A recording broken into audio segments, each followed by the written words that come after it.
चलिए आज समझते हैं एक ऐसे देश को जिसे हम अक्सर सिर्फ हेडलाइन से जानते हैं, भारत, और एक ऐसे लीडर को जिनके बारे में बातें तो बहुत होती हैं लेकिन शायद पूरी तस्वीर सामने नहीं आ पाती, नरेंद्र मोदी। तो ये जो पूरी बातचीत है ये किसी को कुछ साबित करने के लिए नहीं बल्कि उस रोजमर्रा की जिंदगी के नजरिए को समझने के लिए है जो अक्सर बड़ी बड़ी बहसों में कहीं खो जाती है। हमारा मकसद नरेंद्र मोदी के इतने बड़े सपोर्ट को समझने के लिए एक अलग एंगल देना है। ये उन सोर्सेस पर आधारित हैं जो ये दिखाते हैं कि कैसे रोज रोज के छोटे छोटे बदलावों ने मिलकर एक बहुत बड़ी राजनीतिक सच्चाई को शक्ल दी है। देखिए, इस पूरी कहानी को सही से समझने के लिए हमें थोड़ा सा पीछे चलना होगा। आखिर वो माहौल कैसा था, वो क्या वजहें थी जिन्होंने इतने बड़े बदलाव के लिए जमीन तैयार की। बात शुरू होती है इतिहास से। कॉलोनियलिज्म यानी गुलामी के दौर ने देश के सामने बहुत लंबे समय तक चलने वाली मुश्किलें खड़ी कर दी। ये सिर्फ पैसों की लूट नहीं थी, बल्कि इसने सिस्टम के प्रति एक अविश्वास और एक तरह की बेबसी की भावना भी पैदा कर दी, जिसका असर बहुत लंबे समय तक महसूस किया जाता रहा।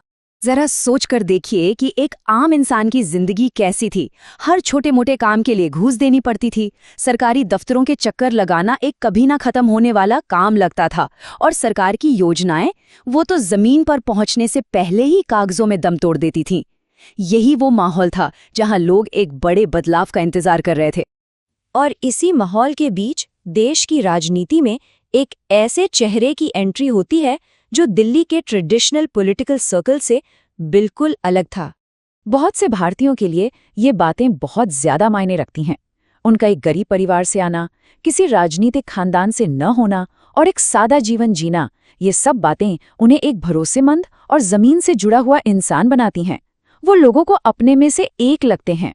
तो सवाल ये उठता है कि इस पहचान का और इस बैकग्राउंड का नीतियों पर क्या असर पड़ा? रोजमर्रा की जिंदगी को असल में बदलने की कोशिश कैसे की गई? सबसे पहला और शायद सबसे बड़ा हमला हुआ भ्रष्टाचार की जड़ पर। अब तक क्या होता था कि सरकार का पैसा बिचौलियों के हाथों से गुजरता था, लेकिन अब वो पैसा सीधे लोगों के बैंक खातों में जाने लगा। ये पक्का करने का एक सीधा तरीका था कि जो हक का पैसा है वो सीधे हकदार तक पहुंचे, बीच में कोई ना हो। भारत में हुए डिजिटल बदलाव को समझना है तो बस इस छोटी सी कहानी को देखिए। एक सड़क किनारे बैठा सब्जी वाला जिसके पास सिर्फ एक साधारण सा फोन है, वो भी क्यूआर कोड से पेमेंट ले रहा है। पैसों के लेन देन को इतना आसान बना दिया गया कि हर कोई इसका हिस्सा बन गया, चाहे वो पढ़ा लिखा हो या न हो। और ये समझना बहुत जरूरी है कि ये कोई छोटा मोटा प्रयोग नहीं था।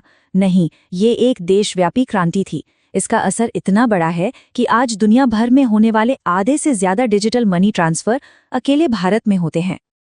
अच्छा, एक और ऐसा बड़ा बदलाव हुआ जिसे शायद देश के बाहर के लोग उतना महत्व नहीं देते, और वो था सार्वजनिक साफ सफाई यानी स्वच्छता पर जोर। देखिए, शौचालय बनाना सुनने में बहुत ही बेसिक चीज लगती है ना, लेकिन इसका असर बहुत गहरा था, खासकर ग्रामीण इलाकों में महिलाओं और परिवारों के आत्मसम्मान पर। इसके साथ साथ शहरों की सफाई ने भी लोगों के अंदर एक नई पॉजिटिव सोच पैदा की। बात सिर्फ साफ सफाई तक ही नहीं रुकी, कई और सामाजिक क्षेत्रों में भी बड़े पैमाने पर काम हुआ। गैस कनेक्शन, हेल्थ इंश्योरेंस और पेंशन जैसी स्कीम्स का सीधा फायदा गरीब परिवारों को मिल रहा था। मतलब मुद्दा किसी बड़ी विचारधारा का नहीं बल्कि सीधी और व्यावहारिक मदद का था। सरकार ने 3 तलाक पर बैन लगाने जैसे बहुत ही संवेदनशील सामाजिक मुद्दों पर भी कदम उठाए और इसे महिलाओं के बराबरी के हक का मामला बताया। ये सुधार भले ही विवादास्पद रहे, लेकिन इन्होंने ये भी दिखाया कि मुश्किल सामाजिक सवालों से मुंह नहीं मोड़ा जा रहा है। अब आते हैं राष्ट्रीय सुरक्षा पर। यहाँ भी सोच में एक बड़ा बदलाव आया। जहाँ पहले सिर्फ कूटनीतिक तरीकों से विरोध जताया जाता था, अब उसकी जगह सीधी सैनिक कार्रवाई ने ले ली। ये एक ऐसी रणनीति थी जिस पर भले ही अंतर्राष्ट्रीय स्तर पर सवाल उठे, लेकिन देश के अंदर इसे जबरदस्त समर्थन मिला।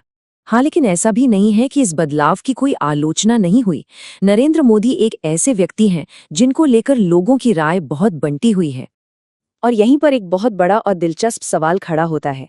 आखिर ऐसा क्यों है कि मोदी को लेकर विदेश में जो राय है और भारत के अंदर लाखों लोगों का जो अनुभव है उसमें इतना ज्यादा फर्क है? इसका जवाब, जैसा कि सोर्स बताते हैं, काफी सीधा सा है।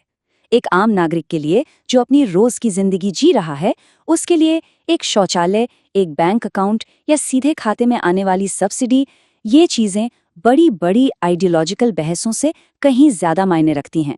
उसके लिए वही सच्चाई है जो उसे दिख रही है।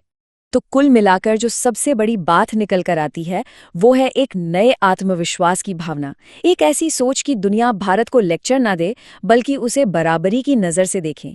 इस पूरी बातचीत का मकसद किसी को सही या गलत ठहराना नहीं था, बल्कि सिर्फ उस नज़रिए को सामने रखना था जो अक्सर बड़ी बहसों में छिप जाता है।